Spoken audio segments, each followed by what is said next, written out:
নমস্কার বন্ধুরা, Ramakrishna TV YouTube চ্যানেলের পক্ষ থেকে সকল মা, বাবা, দাদু, দিদা, ঠাকুমা, ঠাকুর দাদা, দাদা, দিদি, ছোট ছোট ভাই বোনদের জানাই অনেক অনেক ভালোবাসা, প্রীতি ও আন্তরিক শুভেচ্ছা। সবাই ভালো আছেন, ভালো থাকবেন। আমি আবারও চলে এসেছি শ্রী শ্রী রামকৃষ্ণ মিশনের স্বামী লোকেশ্বরানন্দ মহারাজজির লেখা শতরূপে সারদা সম্পর্কে আলোচনা করতে, এবং আজকে আমরা আলোচনা করব এবং আমরা আলোচনায় রয়েছি মাকে যেমন দেখছি অধ্যায়তে স্বামী গৌরীশ্বরানন্দ মহারাজজির কথায়।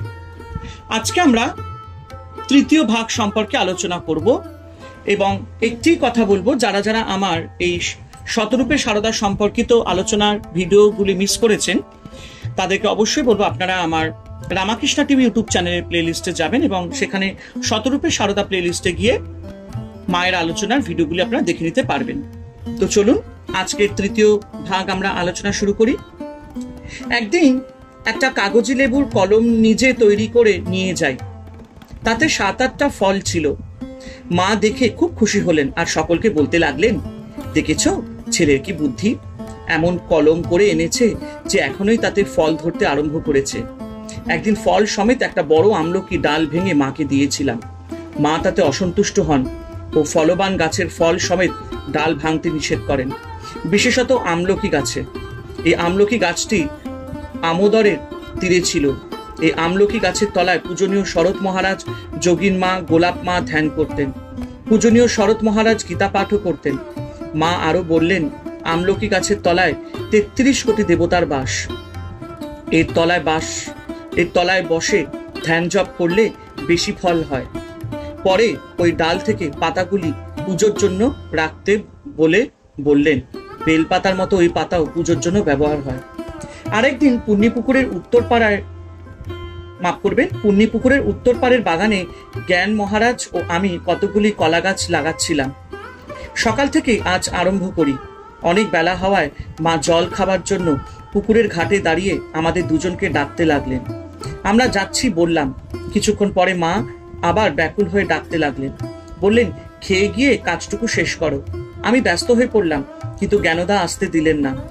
তৃতীয়বারে মা জ্ঞানদাকে ছেড়ে কেবল আমাকে ডাকতেই আমি কোদাল ফেলে ছুটে গেলাম। জ্ঞানদা আর অল্পই বাকি আছে, একসঙ্গে যাবেন বললেও আমি তা শুনলাম না। মা খুব খুশি হলেন, বললেন, জ্ঞান বাঙাল, ওদের ভীষণ গো, কারোর কথা শুনবে না, তুমি হাত মুখ ধুয়ে খেতে বসো। আমি খেতে বসেছি। এমন সময় নলিনীদি ওই বাগানের জায়গাটা নোংরা বলে আমাকে স্নান না করে খেতে বারণ করলেন ও বললেন, ছি ছি, না নে খেতে রুচবে কি করে গো? মা তাকে ধমক দিয়ে বললেন, তুই চুপ কর, ওরা বেটা ছেলে, সদা শুদ্ধ, ওদের কিছুতেই দোষ হয় না, তোর মন অশুদ্ধ, তাই ছুঁই ছুঁই করে মরিস। মায়ের কথায় আমি খেলাম। মাও খুব খুশি হলেন। তখন জয়রামবাটিতে লেখাপড়া জানা লোক খুবই কম ছিলেন। মেয়েদের মধ্যে 2-4 জন বাংলায় নাম লিখতে পারত। মা বলতেন, বারুজ্জেদের একটি বৌমা এসেছে, সে কলকাতার মেয়ে, ঘড়িতে দম দিতে জানে। ঘড়িতে দম দিতে জানা মায়ের কাছে একটা মস্ত বুদ্ধির কাজ, কারণ তিনি বিএ MA পাস মেয়ে দেখেননি এবং হাতে ঘড়ি বাঁধা মেয়েও দেখেননি। হ্যারিকেন লণ্ঠন পরিষ্কার করতে পারতেন না। আমাকে বলতেন, বাবা তুমি করো, ওর মধ্যে অনেক কলকবজা, আমি পারবো না।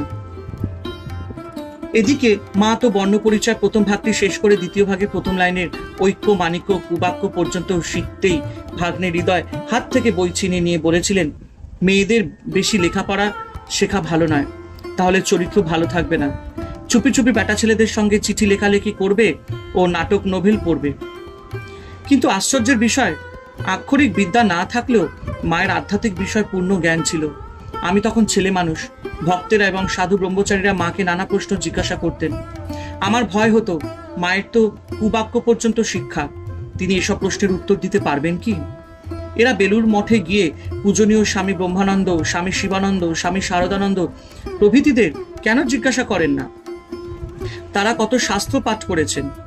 কিন্তু মা কখনো বলতেন না এইসব প্রশ্নের উত্তর রাখালকে, তারককে বা শরৎকে জিজ্ঞাসা করবে। তিনি সকলের প্রশ্ন শুনতেন এবং এমন উত্তর দিতেন যাতে প্রশ্নকর্তাদের সব সংশয়ের সমাধান হয়ে যেত। আমি ওই বয়সে প্রশ্নগুলির অর্থ বুঝতাম না এবং মা যা উত্তর দিতেন তাও বুঝতাম না, কিন্তু দেখতাম যা প্রশ্ন তিনি খুব খুশি হয়ে যেতেন। উদ্বোধন, তত্ত্বমঞ্জুরি প্রভৃতি পত্রিকা এলে শ্রী শ্রী মা জিজ্ঞাসা করতেন, উদ্বোধনের শরতের লেখা কিছু আছে, কিছু থাকলে পড়তে বলতেন।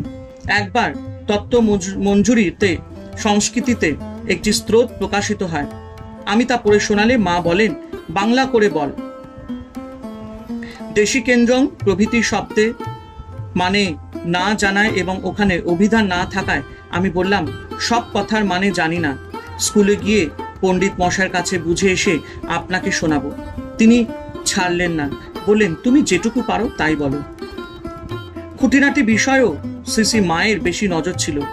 একদিন আমি খাবার জন্য শালপাতায় একটু জল ছিটিয়ে ঝেড়ে পাচ্ছি, এমন সময় মা বললেন, আহা, ছেলেরা খাবে, ভালো করে ধুইয়ে নাও, নইলে ধুলো থাকবে। আমার যখন শক্তি ছিল তখন আমি এক একটি পাতা ধুয়ে কাপড় দিয়ে মুছতাম। আর একদিন যখন খাবার আসন পাতছি তখন তিনি তার ঘরের বারান্দা থেকে দেখে বললেন, সিধে হয়নি। আমি একটু আধটু পরিবর্তন করার পরেও বললেন, এখনো হয়নি। আমি কোথায় ভুল হচ্ছে ধরতে না পারায় তিনি নিজে এসে ঠিক করে পেতে দিলেন। তখন দেখলাম সব আসনগুলো সমান্তরাল ও সামনের দিকটা এক সরল রেখায় হলো। একদিন এক স্বামীজি কাশি থেকে খুব বড় একটা বেল এনেছিল। মা ওই বেলটা তার খাটের তলায় রেখেছিলেন। তিনি নলিনীদির ঘরের বারান্দায় বসে তরকারি কুটছিলেন। আমিও তার সঙ্গে তরকারি কুটছিলাম। তা শেষ করে আমাকে বেলটি এনে দিতে বললেন। আমি অত বড় বেল কখনো দেখিনি, কাজেই কুমড়ো মনে করে বললাম, আপনার খাটের তলায় তো বেল নেই মা। মা বলেন, আমি নিজে রেখেছি, কোথায় যাবে ভালো করে দেখ। আমি আবার বললাম, না মা, বেল নেই। তখন তিনি বললেন, খাটের তলায় কি আছে? আমি উত্তর দিলাম, একটা কুমড়ো আছে। তখন তিনি হাসতে হাসতে বললেন, ওই কুমড়োটাই নিয়ে এসো। আমি হাতে নিয়েই বুঝলাম বেল। তখন মা আরো হাসতে লাগলেন। সত্যি মায়ের আলোচনা করলে না মনটা খুশিতে ভরে যায়। আর সারদা মায়ের কথা কে না শুনতে চায়। আর ঠাকুরের কথা, সারদা মায়ের কথা শুনলেই আত্মাটা শান্তি পায়। সবাই ভালো থেকো, আনন্দে থেকো। রামাকৃষ্ণা টিভি ইউটিউব চ্যানেলকে এভাবেই সাবস্ক্রাইব করো, শেয়ার করো এবং আমার পাশে থেকো। সবাই ভালো থেকো, আনন্দে থেকো। হরে কৃষ্ণ কৃষ্ণ কৃষ্ণ হরে হরে, হরে রাম রাম রাম হরে হরে। জয় শিব শম্ভু, জয় দেবী দুর্গা দুর্গতি নাশিনী, জয় মা কালী।